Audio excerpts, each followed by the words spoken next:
باب الذكر عند الصباح والمساء.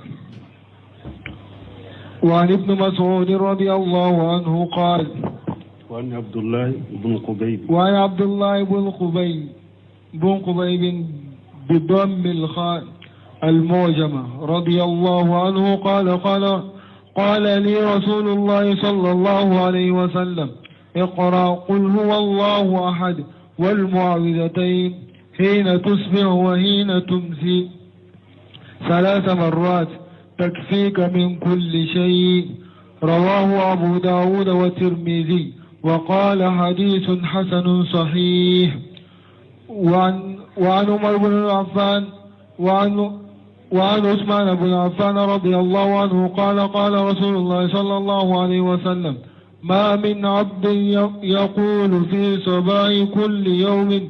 ومساء كل ليلة بسم الله الذي لا يضر مع اسمه شيء في الأرض ولا في السماء وهو السميع العليم 3 مرات إلا لم يضره شيء. رواه أبو داود والترمذي وقال حديث حسن صحيح. بسم الله الرحمن الرحيم والصلاة والسلام على نبينا محمد وعلى آله وأصحابه وسلم تسليما كثيرا. سبحانك لا علم لنا إلا ما علمتنا إنك أنت العليم الحكيم. أستغفر الله الذي لا إله إلا هو الحي القيوم وأتوب إليه. اللهم انفعنا بما علمتنا وعلمنا ما ينفعنا وزدنا علما. biye tarata suye hijriya bakkelani kemenani ani binani ani wolonfula saharu rajaba ñuñe hijra sankalu wolonfulanna bi suye o mugani nani nay miladi nasaraw ka jate ba fulani mugani woro sankalu fulo bi suye watani sabanay bi suye tani sabanay ambe dawda bu masjid rajab ambo kono darasu bal hafiz an-nawawi rahimahullah aka kitabu kono riyadus salihin bonda minna ko jikiru munum be fo sogomani ala kosuma munum be fo ulafe hadisa fula kalana anka hadisa fula mbeta kuno semenu kasrahula mubasara direti ante ujumla sarahu paske usarahu kacha nantala ibn Semnu kasrahu rahimahullah akwa sarahu hajani li hadisani fi bayani azkari sabahi wal masai kuni hadisa fulan min fulan nye nu fora sogoma jikiru la ali ulafe jakarahum al-hafiz an-nawawi rahimahullah ni drusilikela tangalikela nawawi na yenni hadisa fulafo hadisa fulami nu be sogoma jikiru la ni ulafe jikiru al-ula al-awwalu hadisa folo حديث عبد الله بن قبيب رضي الله عنه. عبد الله بن قبيب كحديث لك جكباما أن النبي صلى الله عليه وسلم أمره أن يقرأ نبي ما لك تنونا كسباك أي عبد الله بن قبيب أيا نعمر يا قوى كاكلا قل هو الله أحد قل أعوذ برب الفلق قل أعوذ برب الناس. في لين عبد الله بن خبيب يا مريا كو أقول هو الله أحد كاكو كلا والمعوذتين أن تنجي سورة فلا ويجمع يقول أعوذ برب الفلق قل أعوذ برب الناس. في لين عبد الله بن خبيب يا مريا كو أكني سورة سبكلا في الصباح والمساء 3 مرات أكو كلا سغم سنيا سبا ولا في سنيا سبا وبيّن أن هذا يكفيه كل شيء شيئا يبنغ كنا ينين سورة سبا كلا سغم سنيا سبا ولا في سنيا سبا كوبا وسكبو فمبلا.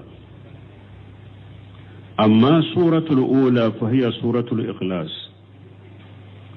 من سورة فلوية سورة الإخلاص وقرأ منيالا يريه سورة من كركريا يريه قل هو الله أحد التي أخلصها الله تعالى لنفسه من سورة على يا كركريا أيريه كقلاشي أيريه فلم يذكر فيها شيء إلا يتعلق بنفسه جلا وعلا alama foyi fo ni sora la fo fem munun kere kere no ni alay masa min ka bakoro talendo balma ni sora saba min fule ni nyanka nonu la mini hakliye de na famu imbola bunu shiminu ben kumu sarahuka ni sora la ya kere kere ni ayere de ama foyi fo sora ina aye femu fem fo sora ne min dirole ngala yere la ode fora sora ina ليس فيها ذكر لأحكام الطهارة أو الصلاة أو البيع أو غير ذلك نصورة كيرو كوما فو نصورة لا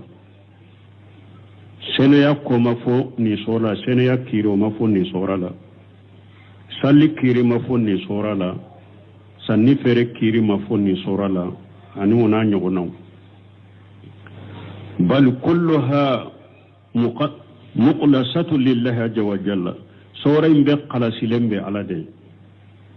ثم إن الذي يقرأها يكمل إخلاصه لله تعالى وكفى مغمم بني سورة كلا أبي كد بسكون قلص الدفع عليه فهي مقلصة ومقلصة تقلص قارئها من الشرك ni sora ye sora kere kere lenye sora min kere kere ni alaye ni sora yin fana abe mugo abi ewa iqlash muqallisatu qala sirikela de do aqala silendo alaye sora yin qala sirikela ye fana tuqallisu qariha min ash-shirki sora yin ba kalambaga abi qalashiya كي بوم الشرك يما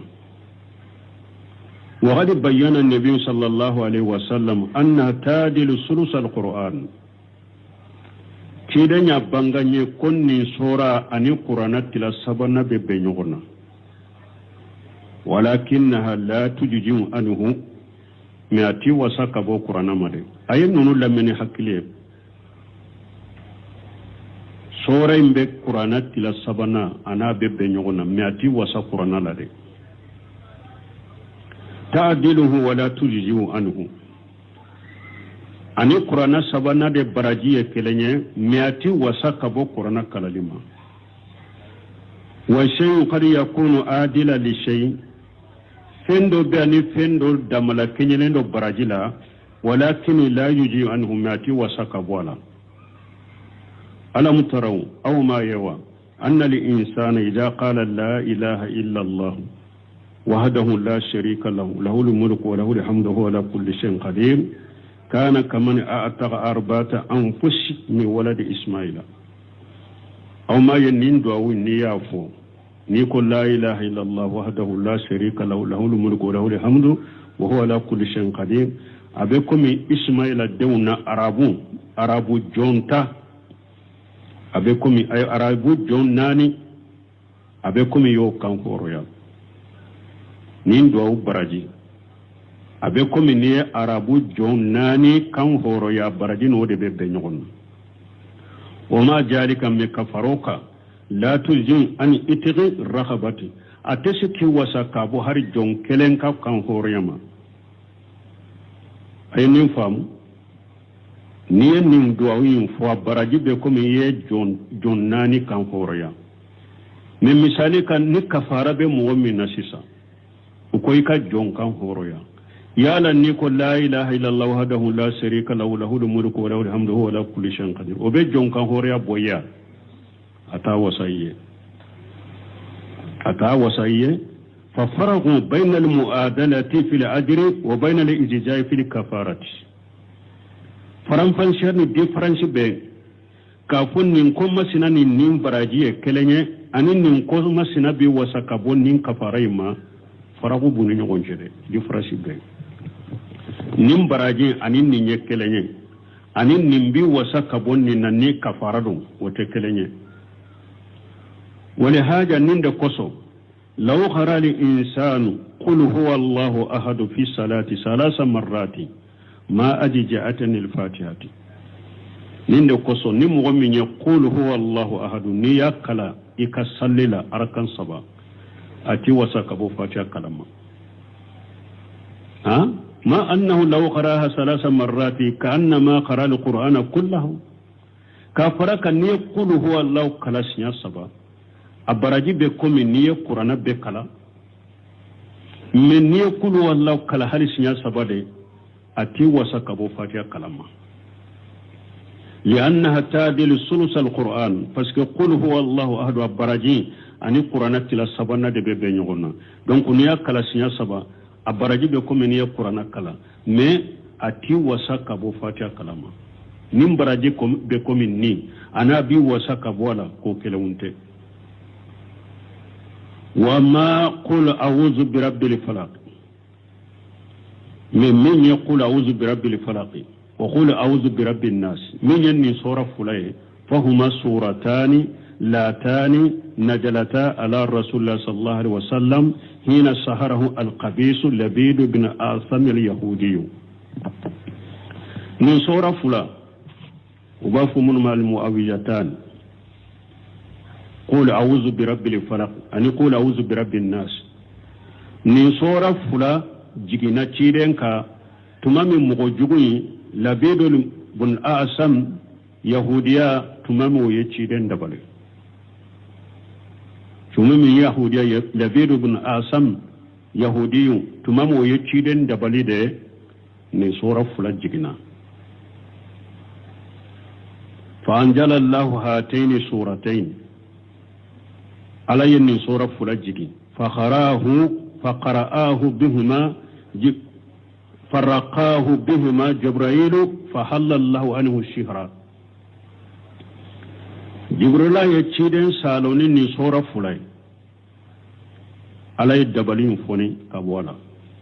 قال النبي صلى الله عليه وسلم ما تأوج متأوج بمثلهما أقول تنغليك لا شيما تنغليك ني فوي من بكم ني سورة فلا استعيذ برب الفلق إباك كتنغني ني دوغو جيبغاي فالفلق فلق الإصباح فلغو كرموني مانا سغوما تشيبغا وهو فالغ الحب والنوى جلا وعلا علي ألا دو فنا علي دي بتمر كلو أني فين كسو نيو كسو أبوتشي كفلين فون بوغولا مصر ما خلقا يفلك على تنغنيني نتشي لكلاي سغوما تشيبغا ani kolow ci baga ani fenkisow ci baga ibaka kala tanganyini ni oye nunun tige misari ma khalaqa ay kulli ma khalaqa ka fo ala ki tangale fenwo fenda ay dam fenda akit tanga ka bo be jugumama o min sar qasiq ijawa qaba ani ala ki ikisi su toroma tuma min ni su dibi donna yani layla ija dagala قاشق يموني سوفلا تمام سودونا لأن الليل تكسر فيه الحوام والأهوس وغير ذلك parce que سوفلا من يدغما فيو أن يكون فيو ونوب تشايا سوفلا دلا فتستعيذ بالله من شر قاشق جاوغبا ولا إبت تنغنيني علي كوا كيكشي سوما تمام سود دمي دونا ومستر نفاسات في الأخد أي ساهرات ibake ka Allah tanga nyini fana ko akikisi tuli kela musun toroma mana dabali kela musun munun be dabali ke ya aqidina uquda shihar nube ewa tafo shiri dabali tafo nubu ulu shiri wayen fusna fiha bitalathim nube tuli ke tafin kono nuka kilishuye nube tuli ke tafin kono nuka kilishuye wa tawijati wali itisami bisayatin anu uka ewa tanga fe munumbu bolo anu nubu uka minalim min keni shaytani wuye wal anati bihim anu nube ewa demenyini keni shaytani wuye wal yaizu billahi ubu ka tanga nyini munun keni shaytani wuye anu ubu ka minalim munun keni shaytani wuye anu ubu ka demenyini munun keni shaytani wuye nubu ubu fo ko tu tafuin kono ka kuru kashiri omisari hasiri jahasada sorain kono ibake kala tanganyini fana ko akikisi hasidi tora man tumamini hasidi donna aka tora kono wa huwa li ayinu yushibu bi aynihi hasidi munye nye jugu tigi nabe mugo sorona nye jugu ye law kana shay yasbiqu al qadara la sabaqahu al aynu kidan ko al aynu haqqu ako kafo nye jugu be mugo soro ako ye tinya de ni fendo tumbe ala kala tige ko mugola nye jugu tumbe ala kala tige ko mugola nye jugu wala mbali mon nimba iranna mugo be qatawla mugo munu ni rejo soso ko nale nubu ka sokono na nu ka sokono fu nubu filme ko bila rejo soso ka hada madam ninte kelenye mugo munun be eka fenwunye ka sokono fenwunye i dewndo sa i ka mobili do sawa i ka sokono paredo pendo e yere do ki yere filme ka dumuni do ku bila rejo sosoka mugo nunte kilenye mugo munun be foto nununye ninjugu tingu do bese ka yola unye bese ka iso unye bese ka mobili soro unye bese ka sokono fen soro unye bese ka den soro ada madem kire kulos ni rejo soso ko ni foto ko nana ni kasara chamande aw may setane bana mu chayara chogomi bana kunta u chayara chogomi ta chogodo ni rejo soso tange sore fodi bali tange fo baliya sembala men ni rejo soso ni filmeni ni foto tamu ni foto chari munu fuleni ne u fana sembala parce que nye jugo ye chinyade parce que ciden ko hadama de ni fendo ye ayi kabako ikanka duawu de fu ni mo duawu fo inya be se ka tigi soro ma sha Allah la quwwata illa billah ni hadama de ni fendo ya yi kabako ikanko duawu de fo mo munun te nin duawu ni kiro do na ale ye fendo ye e bolo e kay e wa photo film ni ka sokono fe ya kabako amma nin duawu fo anye bese ki soro uba bese ki ka ewa fendo soro ya min bila rejo sosoka ya anna sahiran yuwasiru parce que dabalikala aba noto mogola de wala ayina yuwasiru nye jugu tigi fana nye abese ka mogomina de abese ka nokila fa umirati an tasta'ija wala cide ni nyamariya koy ka tanga nyini ke di rabbil falaqi ni ci litigi sogoma ci baga tigi ani ewa finki sun ci baga ani kolo ci baga koy ka tanga nyini nay jallan wa ala misar ma khalaqa ala ye fenjugu dan fenjugu be ala ki kisama o misar khasiqi jawa gaba ala ki kisi suma tuma mini su dibi donna o misar nafasati fil uqad ani ewa dabali kala muson munun be tuni ke tafo la ki kisu toroma wa misari hasiri jahsara ani ala ki kisi hasiri toroma na donna ka hasiri ala wa ta'ammal no seminu ko ka jatemina tanasuba hajil ayati salasa ni aya sabai be nyogon ta chogomi nyogon ta mimbe ni aya sabai ni nyogon che e ko jatemina bani ومسار قاسقي جاو غبا ليل إكن كشيشو تورما نسو دبي دونا ويسو فلاي لأن البلاء يكون فيها خفيا parce que balawu dogolen do sufelala wa shihru kazalika khafiyu nan kon nafasati awa dabalin fana dogolende do wali ainu kazalika khafiyatu nyayin fana dogolende do nyebe sekay minayte bo kalama fa nasta'iju bi rabbil falaq wala ambe tanganyini beke ni chili tigi alay alladhi yafluqu li asbaha masammin be sogomachi hatta yatabayyana fo sogomayin be bange wa yafluqu nawa ala be konochi hatta yajhara wa yabruja fo kolay min ba kono abe bokenema fa hadihi min munasabati al-muqsim bihi wal muqsim alayhi ninye shirinyugo min be kalili fe ani kalili kerani minye sirindi fe min bunu nyugonche tugu nyugo min bunu nyugonche amma qul a'udhu bi rabbin nas anfule ka bom minna wala qul a'udhu bi rabbil falaq tawsir de amma qul a'udhu bi rabbin nas fa hiya suratul ukhra aida qul a'udhu bi rabbin nas nim fanay sura wore tuguni التي بها الاستعاذة بالله عز وجل سورة مي نتانغا نيني بكيناي اوا كو الاتي تانغاناي مسمن كبا كورتالين مالك الناس اله الناس فهو رب المالك ذو سلطان الاعظم ناكو مالك الناس مغو مربغا إله الناس فولا يقول أعوذ برب الناس مبتنغانيني نمغو تيجي علي مالك الناس مغو مربغا إله الناس مغو بطو بغا مانا مغو كبطو فيه فهو رب المالك ذو سلطان الأعظم على دي دانفي ودانفين بدنبغي ala da yin maralikalai ala da yin masayin masammin kabbo na kan masaya kabbo alladhi la yumanihu shay'un wala mubaddila li kalimatihi azza wa jalla masammin na kwa be min ke bali bagashi tala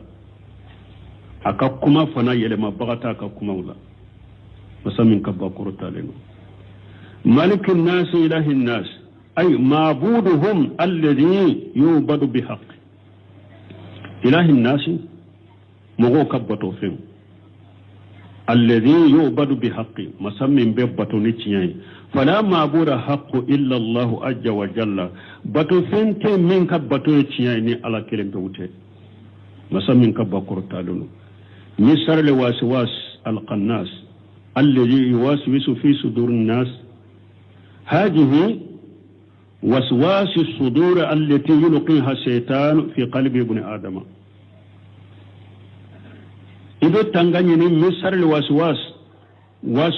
كلا القناص علم من ببو أبدغو الذي يوسوس في صدور الناس من نابي وسواس كهذا مدون بسكون كنو ني وسواس منو فلانية يلقيها شيطان في قلب ابن آدم شيطان دبني وسواس بلا هذا مدون بسكون كنو وما أكثر ما يلقي الشيطان في هذا العصر من الوسواس العجيمة والمسلمين كو فمن كان شيطان به وسواس من بلا مغود بسكون كنون وقتنا ام بن وقت منا ابي وسواس من كان من بلا هذا مدن بسكون كنون وسواس من كبو كسب من الوسواس العجيمة انك وقتنا شيطان كا وسواس كچا a wasu kaca ka wasu bila hada madawun dusukun kono an bai wakatin minna wasu min kabbo ko sobe allati tuqliqu lil insana wasu min bi hada madawun kono na fili wa subhanallahi alazim sene be alay masammin kabbo dunya ismu ala musamma daniyatu la tatimmu min wajhi illa naqasat min wujuhi no semino ko duna fulere jiya a togo yere de bala jiya koro de ye daniyatu ko femma jigile la tatimmu min wajhi illa naqasat min wujuhi ni jiya dafari bolo ni yoro doye iba sura ben naqasi bolo ni yoro doye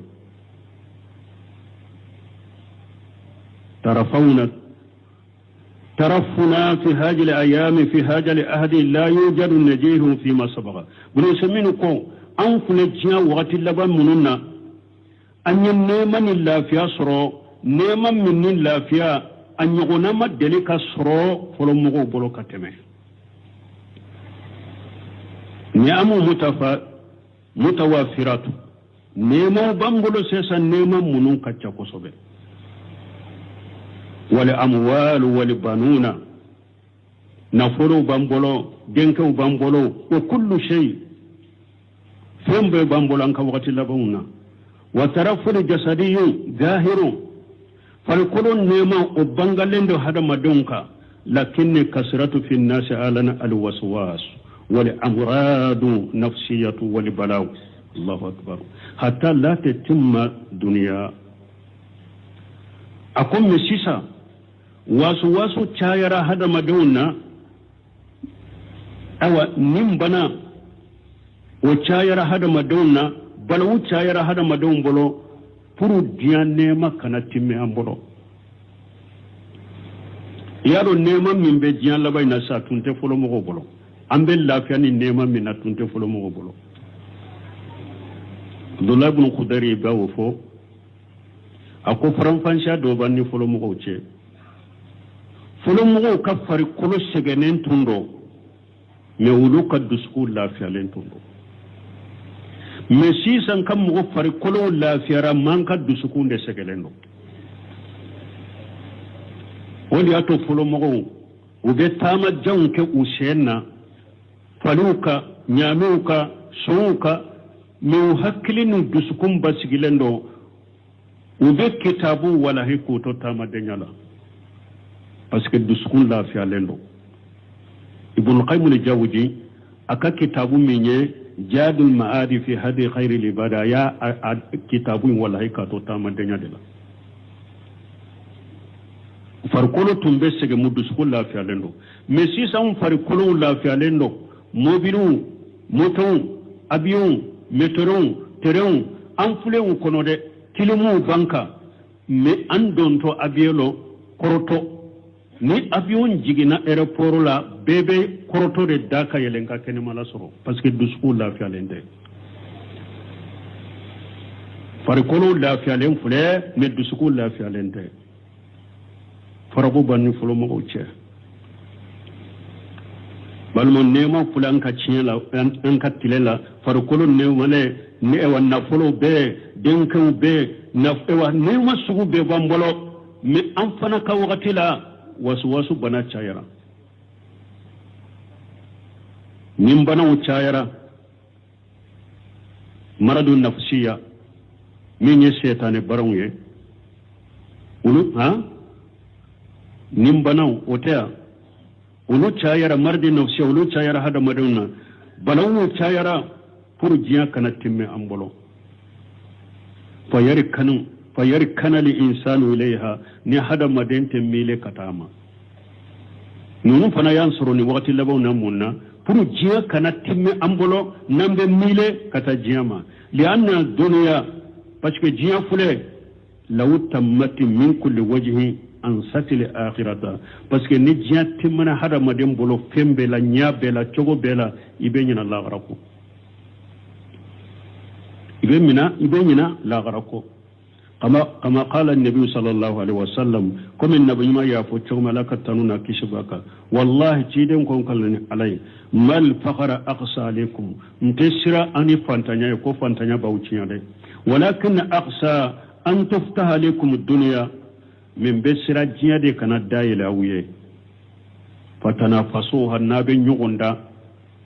جيان نيما سروليلا كما تنافسها من قبلكم kono mogo munun tamina awunye uye nyogonda jianne masrolila chogomi fatuhuni kakum kama ahlakitahum ni jiaba au halaki kama yawlu halaki chogomi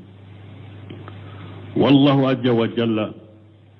ala musammin kaba korta leyo ija fataha dunya min janibi sara safuha kadaran min janibi akhara ala masammin kaba kurtale na ye jinya dayele ni fandoye jinya dayele min kere yede aba duru bolo ni fandoye fana ni fanwure way hada maden yana ma ci wajjan kuno ni ala jinya dayele ni fandoye o dayele ne nema min bu bolo ala be aduru bolo ni fandoye ni fanwure aw min jawaniban ukhra ube fanwure aba duru bolo ni fandoye ube fanwure wasairu jahiliyu yaqulu baitul kala jahili doko fa yawmu alaina wa yawmun lana wa yawmun nusaw wa yawmun nusaru jahili baitul kala doko fa yawmu alaina ako jiya ko ni nyana maya de don dobe obanye don dobe fa yawmu alaina don do banka wa yawmun lana don do banye wa yawmun nusaw don dobe ambe nisongwa wa yawmun nusarru don dobe ambe nisonja hada maden kan nyana maya be nunu nani de nyogonche don do bika don do biye dondo ibe nisongwa dondo ibe nisonja فلهاسر لنيني أن هذه السورة فيها الاستعادة من الوسواس لنيني أبني سورة كونو كتنغنيني كبو وسواسما والوسواس يقع في الإنسان أحيانا في أصول الدين وسواس بهذا مدين سورة وقت دولة دينا لسيرو يرلا وفي جات ربي وسواس بهذا مدين سورة على يريك جاتي كولا وفي القرآن وسواس بهذا مدين سورة قرآن كولا وفي الرسول صلى الله عليه وسلم وسواس بهذا مدين سورة تشيدن كولا حتى يوسوس الإنسان في أشياء فهذا مدين وسواس كو دولا يحب أن يكون فهمة إبا لنينبا كانوا كاكي ساريبوي ولا يتكلم بها من ناني دسكون كنو يتافك كمانوي إبا في إكاكي ساريبوي كنا كمانوي كو دوبني دسكون كنو إبا في إكاكي ساريبوي موكما كنا بويدا يوسوس أيضا في الطهارة هذا مدين باسو أبي واسو سنيا فنالا فبعض الناس مغو دوفله يصاب الوسواس والعياذ بالله وسواس بأسر أم بألا تنغنينا لكن كسي وسواس ما يدخل الحمام للوضوء أبي دون يجن كنوكو أبي سالجيتا الذي لا يستغرق 5 دقائق سالجيتا مي أتتمي ملتي دوروكا فيبقى 5 ساعات مي ألبي تون يجن كنو سالجيتا كلي إيري دورو والعياذ بالله وبي مغولا ده salijita ni donna nyegen kono ko be salijita teteme miniti duruka min ni wasu be alela abe eri duruke nyegen kono salijita kele obe mugo dola na ye bolo fula ko sinya saba setane bana ma wasu be na mai bolo makode abe saga katuguni ni okora na ya nyeko wasu be na nyemo kode abe saga katuni ni salli bedda fara yere wasu bena ama ay masalli jita koy abe saga ka mili eri dura ba ke nyaganna yadkhulu al-hamama lil-wudu'i نسأل الله العافية وفي صلاة صلي فنلا تجده وسواس بحد ما دنسر صلي فنلا يكرر تكبيرة الإحرام كبر فلو أبي ساقي ساقوكا يكرر الكافا 20 مرة كافو أبي ساقاكا سياموغا الله أكبر الله أكبر har ni be sallila misiri kono ni dobe gere nyogona ni wasu bala ibo do ala abe kabaru filisinya joli wasu de do rubama yajizu adobe yire abe dese kabaru yire foli yire mani wasu nanama hatta inna badahum fu udola kele yaqulu inni la astati an usalliya itlaqa bunu semenu ko do ba fo yere konnete se kali salli yere de few waswasu bolo fa yuaddu bihi waswas ila tarki salati waswasu ba wala kata jumanna ka salli yere tew waswasu sugu be do mo do la tese ka salli yere waswasu bolo o be ke sababu yere waswasu be ke sababu salli yere toye ya halu waswasu fi muamalati li ahli do waswasu be do la haru ukaddemba ya bara nyogonya hatta inna badahum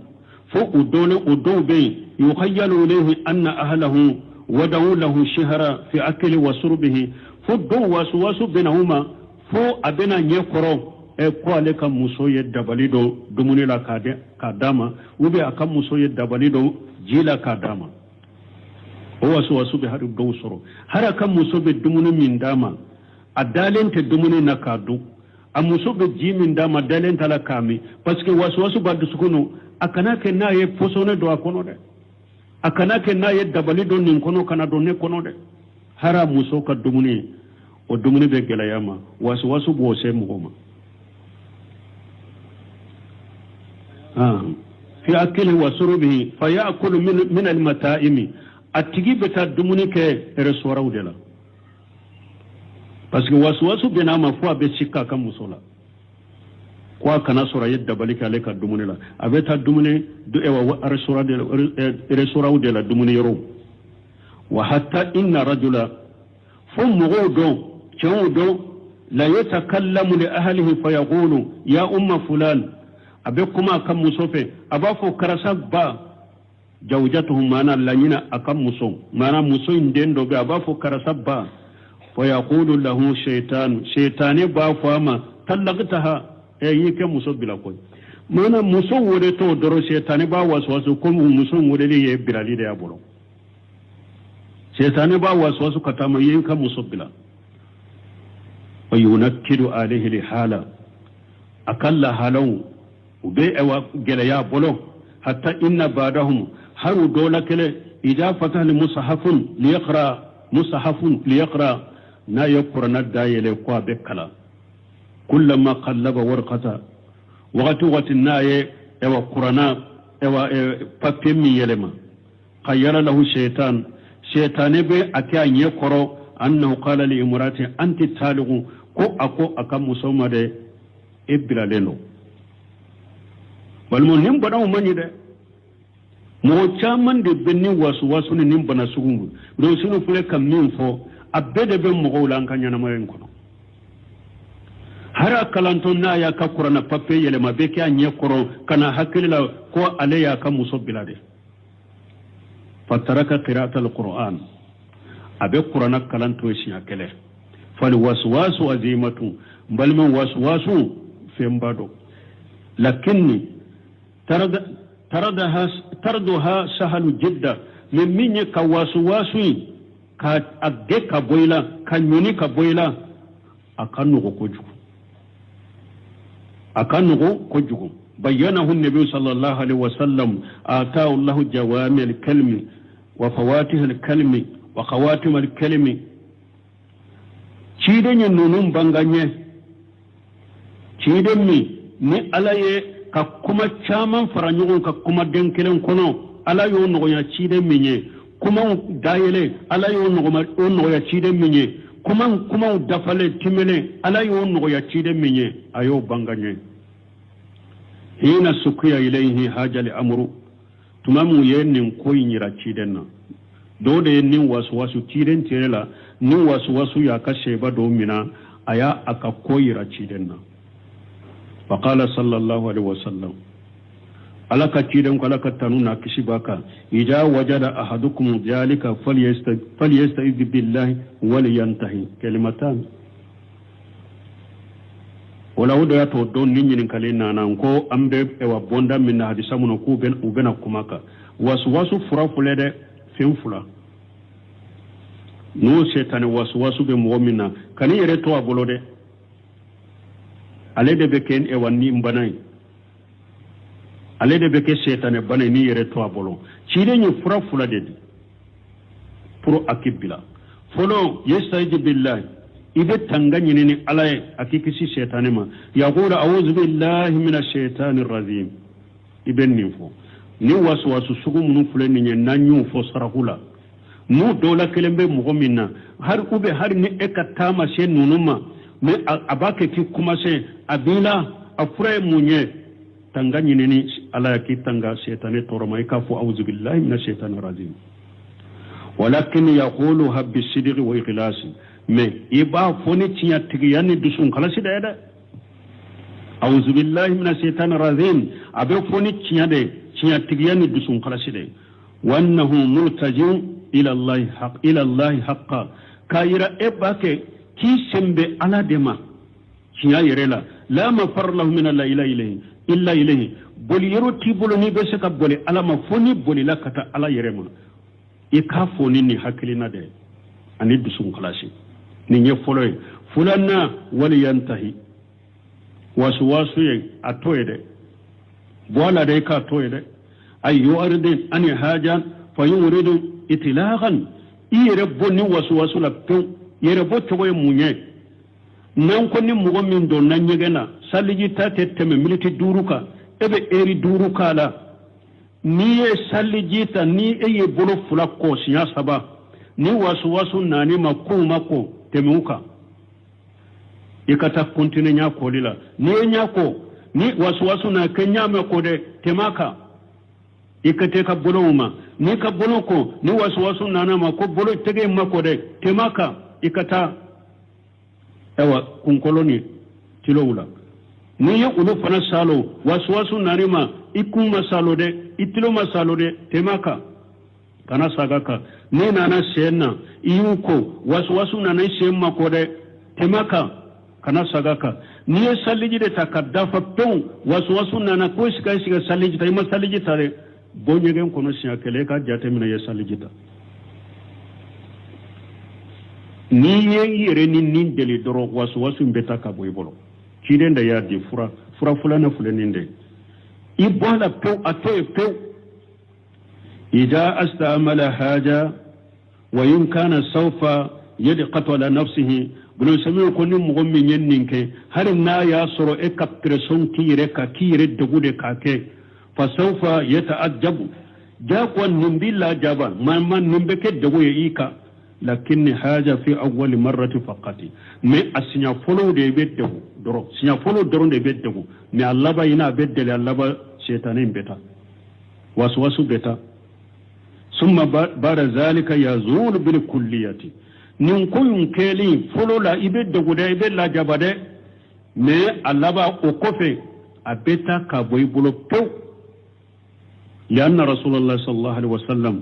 لا ينتظر أن الهواء بس كتيرين تكمانا نندموه على دين وهو تشامنا يافو قال تيرين كفل يستعيذ بالله أكوي كتنغاني نيني علي ولينتهي ika wasu intoye qula a'udhu bi rabbin nas ika fum bettanga nyene hada madun tigi alay malikin nasi hada madun marabbaga ilahin nasi hada madun kabatu fe misaril waswasi akan kisi wasu kala torama alqannas nimbe dogo هذه الجمل ثلاثة الآيات أو من جملة سبا من فلني آية سبا من فلني يمكن أن يقال إنها استوعبت أقسام التوحيد أم بس كافو كن من جملة سبا من آية سبا كنو كون التوحيد نونيا سبا بتا من جملة سبا من آية سبا لو التوحيد نونيا سبا بتا توحيد الربوبية توحيد الربوبية يوتا معنى برب الناس توحيد الربوبية نيكو قول أعوذ برب الناس ني توحيد الربوبية معنى كايرا قولا دي دانفين بدا مالك الناس الأسماء والصفات نيكو مالك الناس ني توحيد الأسماء والصفات ألا كترو توحيدنا كما نكتو توحيد أبو كنو يوتا لأن الملك لا يستحق أن يكون ملكا إلا بتمام أسمائه وصفاته بس كم مسكة مرالكلا أتسكا كم مرالكلا أبدا akamara lite sika dafa bara fo akasura ka to dafa lendo akam an kutu dafa lendo ilahi nas ni ko ilahi nas al uluhiyati tawhid uluhiyya bokono mana ko hada madum dam fi un kabbato fenya alade misar le waswasa la qannasi alladhi yuwaswisu fi sudurin nas alade don nabe waswasu ka hada madum disi kono min al jinnat ni waswasu kala ajinna shaytané la mawbe wan nas hada made shaytané la mawbe wala ambe dersu joya ni ala sunna wakatu yore wo anya fo chogo mi sarahu nono mabba ni ala dersure iranna ambe continue sarahu nono ko parce que wakati seraya subhanaka allahumma rabbuna bihamdika ashhadu an la ilaha illa anta astaghfiruka wa atubu ilayk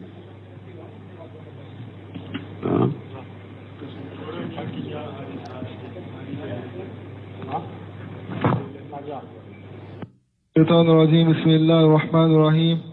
رياض الصالحين باب الذكر عند الصباح والمساء